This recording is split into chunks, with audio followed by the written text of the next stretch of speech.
जय हिंद दोस्तों, मैं हूं रौनक और आप देख रहे हैं स्क्रीन वाला। और आप सबकी तरह मैं भी बहुत एक्साइटेड हूं। आईपीएल आज से शुरू हो रहा है। हमारे दोनों चैनल आरजे रौनक नोपो और क्रिको पर फुल कवरेज, डेली वीडियोस पर वीडियोस, एनालिसिस सब कुछ आपको मिलेगा। लेकिन इस मजे के बीच एक चीज ऐसी भी है जिसकी वजह से मुझे इस टूर्नामेंट से नफरत है, क्योंकि खिलाड़ी अलग अलग टीमों में बंट जाते हैं, इसलिए उनका फैन बेस भी अलग अलग हो जाता है और एक दूसरे के फैंस एक दूसरे के खिलाड़ियों को ट्रोल करते हैं। और सोशल मीडिया जिसने भी बनाई है ना भैया ये चीज, उसकी कनपटी पर बंदूक रखकर ऊपर वाला यही पूछेगा कि ये क्या बवासीर बना दिए हो बे। क्योंकि हर आदमी को जब से अपनी ओपिनियन देने का मौका मिला तो सिर्फ उनका खिलाड़ी ही खिलाड़ी होता है, बाकी सारे खिलाड़ी अनाड़ी होते हैं। सिर्फ उनका ही नेता होता है नेता, बाकी सब ने तो अंडा फेंटा है। इसी तरह सिर्फ उनका ही स्वतंत्रता सेनानी असली सेनानी है, बाकी तो भरते थे पानी। बताइए भैया, अरे भाई मुट्ठी पांचों उंगलियों को मिलाकर बनती है। और जब से मैंने स्वतंत्र वीर सावरकर देखी है तब से इस बात में और ज्यादा कॉन्फिडेंस आ गया है मुझे, क्योंकि फिल्म में दिखाया गया है कि कैसे वीर सावरकर एक इंक्लूसिव लीडर थे और सबको साथ लेकर चलते थे। एक लाइन में कहूं तो फिल्म बढ़िया है, वन टाइम वॉच तो डेफिनेटली। और क्योंकि हम सोशल मीडिया की बात कर रहे थे तो इस फिल्म के सीन्स टुकड़ों में इतने पावरफुल हैं कि रील्स कटेंगे तो इंस्टाग्राम पर बटेंगे।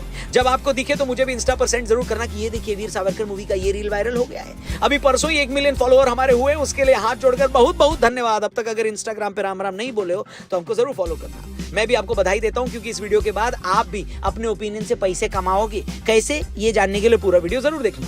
खैर, स्वतंत्र वीर सावरकर की कहानी शुरू होती है प्लेग महामारी से। सावरकर के पिता प्लेग से इन्फेक्टेड हैं और अंग्रेज उनके पिता और बाकी प्लेग महामारी से संक्रमित लोगों को जिंदा जला देते हैं। यानी फिल्म शुरू में ही एस्टैब्लिश कर देती है कि आखिर सावरकर को अंग्रेजों से नफरत क्यों है, और बाकी आगे फिल्म इसी पर बिल्ड करती है। सावरकर बड़े होते हैं तो अभिनव भारत की स्थापना होती है, जहां पर उनका फोकस है यूथ को लाकर भारत को अंग्रेजों से आजाद कराया जाए। बल्कि आजाद नहीं, उन्हें मार मार कर भगाया जाए।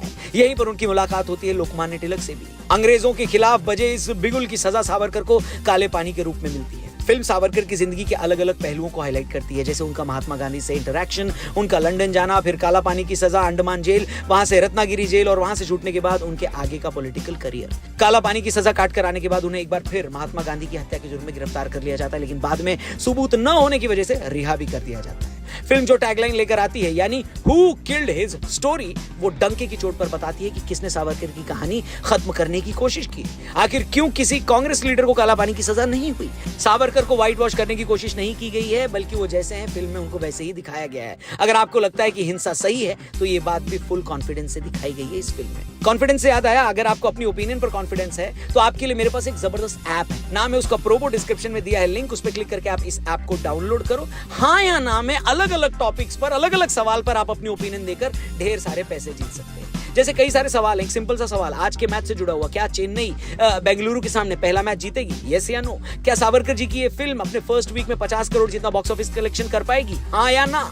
आईपीएल के आसान से सवालों के जवाब देकर जीतिए लाखों रुपए, मर्सिडीज कार, महिंद्रा थार और भी बहुत सारे प्राइजेस हैं मेरे यार। इसके लिए आपको प्रोबो ऐप डाउनलोड करना पड़ेगा, डिस्क्रिप्शन में लिंक है, और बड़ी आसानी से पैसे आप विड्रॉ भी कर सकते हो। समझे? अब वीडियो में आगे बढ़ते हैं। इस फिल्म की जो खास बात है उनमें से एक है बैकग्राउंड म्यूजिक, और हम बात तब करें जो उसमें रणदीप हुड्डा ने अपने करियर बेस्ड परफॉर्मेंस भी दी है। सोच लो कि फिल्म का बीजीएम कितना जबरदस्त होगा। फिल्म के कई डायलॉग्स हैं जिन पर तालियां बजेंगी, और जैसा कि हमने कहा उसकी रील कट के भी वायरल जरूर होगी, क्योंकि फिल्म सावरकर पर है तो जाहिर सी बात है उनके नजरिए से दिखाई गई है। लेकिन इतने सारे इवेंट हैं फिल्म में कि सबको टिक मार्क करती हुई ये फिल्म 3 घंटे में आपको उतना ही ज्यादा बोर कर सकती है जितना आप अपनी हिस्ट्री क्लास में हुआ करते थे, और लगता था कि कब पीरियड खत्म और कोई दूसरा सब्जेक्ट पढ़ने को मिले। इन्फॉर्मेशन थोड़ा ओवरलोड है इस फिल्म का, सबसे बड़ा ड्रॉबैक हो सकता है। फिल्म न बनाकर अगर ओटीटी पर वेब सीरीज की होती तो शायद थोड़ा और ज्यादा बेटर परफॉर्म करती। इसके अलावा फिल्म में सावरकर जी की धर्मपत्नी यशोदा बाई का किरदार निभाया अंकिता लोखंडे ने, उनके बड़े भाई का किरदार निभाया अमित सियाल ने। ये दोनों साइड कैरेक्टर बढ़िया हैं। इसके अलावा भी कोई लोगों का काम आपको अच्छा लग सकता है, क्योंकि इनके अलावा जो एक्टर गांधी और जिन्ना बने हैं वो गांधी और जिन्ना लगे नहीं है उतना ज्यादा।